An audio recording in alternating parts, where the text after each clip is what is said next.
Chapter 223, 3 Matters. Klein asked after listening carefully.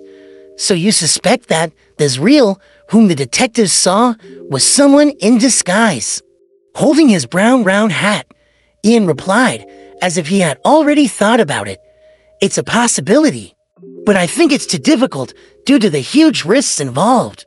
The party was at night, and it's true that the lights weren't very bright, but most of the people attending are detectives with keen observational skills. Just a wig, beard, or cosmetics can hardly hide from their eyes. Perhaps some Beyonder powers can do it, just like how creeping hunger enables such an ability. There was a little trap in Klein's question. He wished to determine from the teenage boy's answer, the expression on his face, and his body language to determine if he had ever come into contact with Beyonders, or if he knew things about mysticism. The initial answer was no. When Ian saw Detective Moriarty nodding slightly in agreement with his reasoning, he continued, I believe that the detectives saw Mr. Zreal, but he wasn't free. He was in a controlled state in which he couldn't send out distress signals.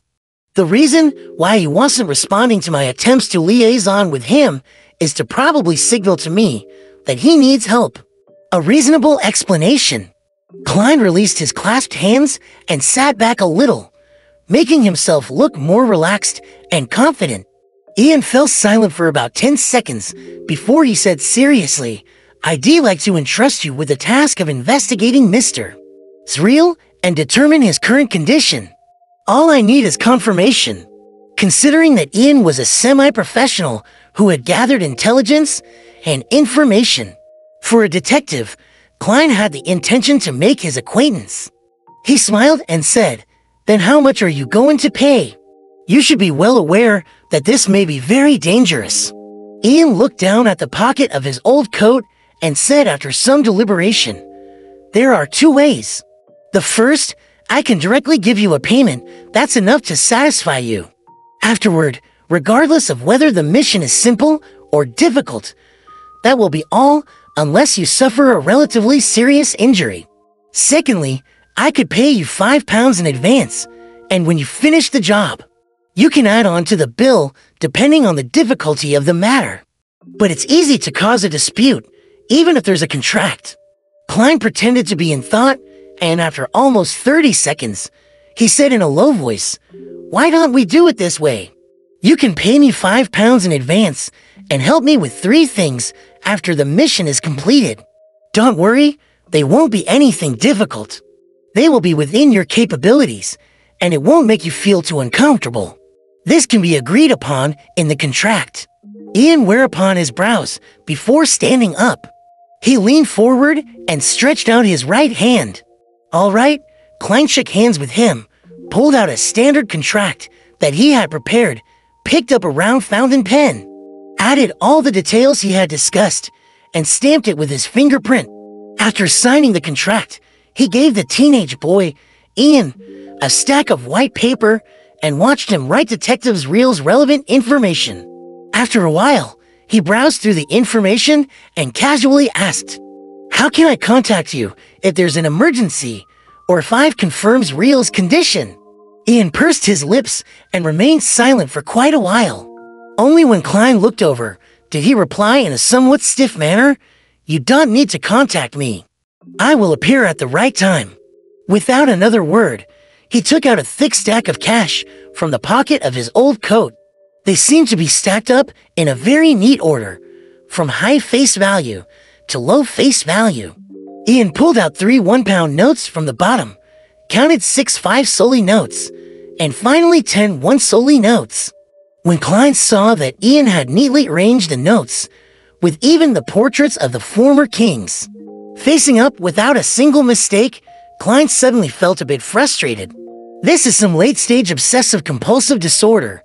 He silently exhaled and received the payment from Ian. According to his visual estimate, Ian had less than £3 left. He probably had all his savings with him if I had asked for more. Would he bail on me without paying? He doesn't look like the kind of person to do so.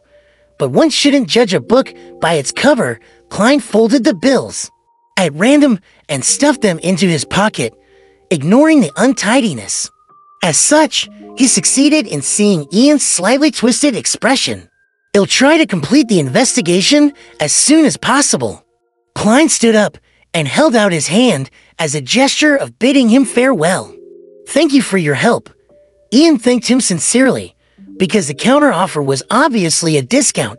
Watching the boy, who was more mature than his age, leave, Klein stroked his chin and silently said to himself, "This matter goes deeper than it seems."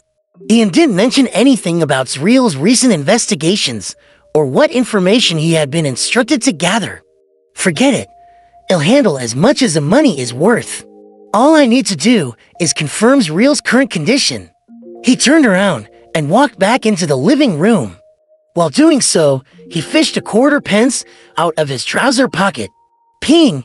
As copper coin tumbled in the air, Klein's eyes turned dark. As he muttered if there were any beyonder elements in the case he was handling. Then, he opened his right hand and tried to catch the copper penny. Clang! The coin slipped from his fingertips and fell to the ground, rolling away. This result meant that the divination had failed. From the looks of it, Ian has withheld more things than I thought. The information is so lacking that I can't even obtain a vague divination result. He pursed his lips, took a few steps forward, and bent down to pick up the coin. That night, in the wee hours of the morning, at 138 Rose Street, Backland Bridge, Klein had changed into a cheap light blue workman's outfit. His mouth, chin, and cheeks were covered with a black beard that, at first glance, made him look rough and savage. He wore a dark-colored cap and pressed it so low that it nearly covered his eyes. Such caps originated from the Intis Republic hunters. There were certain differences from the traditional deer hunting caps the Lone Kingdom hunters wore. However, such caps had become popular among the lower-class populace of Backland. Hiding in the shadows of an Intis parasol tree by the side of the road, Klein studied the house across the street with the aid of the elegant gas lamps. It was Zreal's home. The detective was from Southville. His parents, relatives, and friends were all there, and he had come to Backland alone, where he slowly forged a name for himself. He was still a bachelor and had only hired two temporary maids, the kind that came by every 3 days to clean up the place, without needing to provide them with food or lodging. At the moment, the terrace house he rented was pitch dark.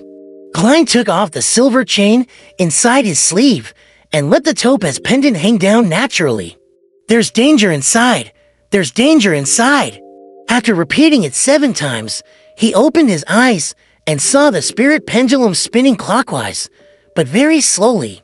"There's danger, but it's nothing serious," Klein muttered, and once again confirmed that he had his tarot cards, self-made charms, and holy night powder on him. After doing all this, he looked around, and taking advantage of the stillness of the night, he nimbly rushed across the street. There was no veranda, garden, or lawn as it directly faced the edge of the street.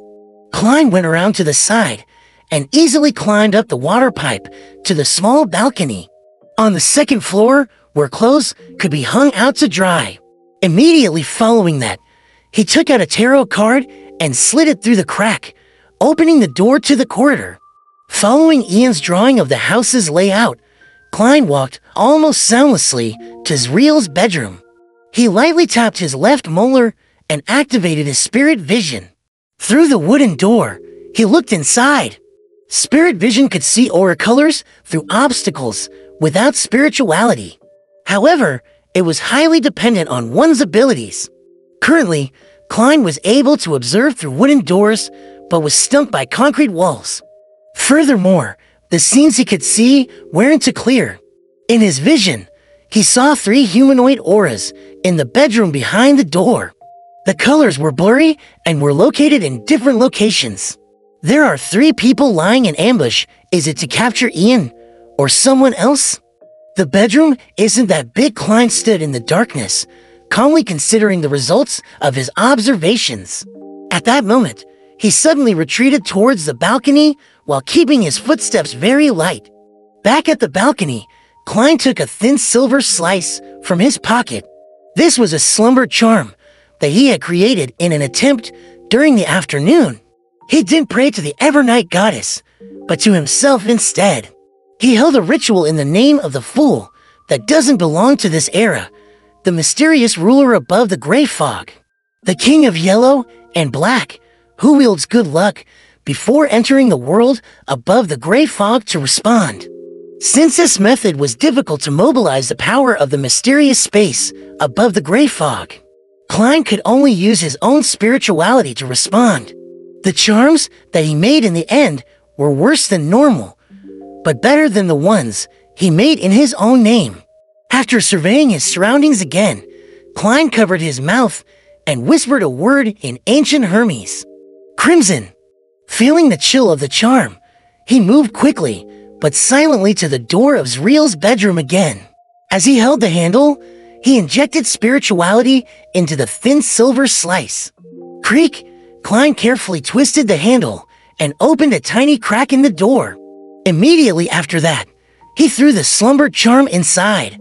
Pulling back his arm, Klein closed the door again and began counting. 321. He abruptly pushed open the door and rolled on the ground.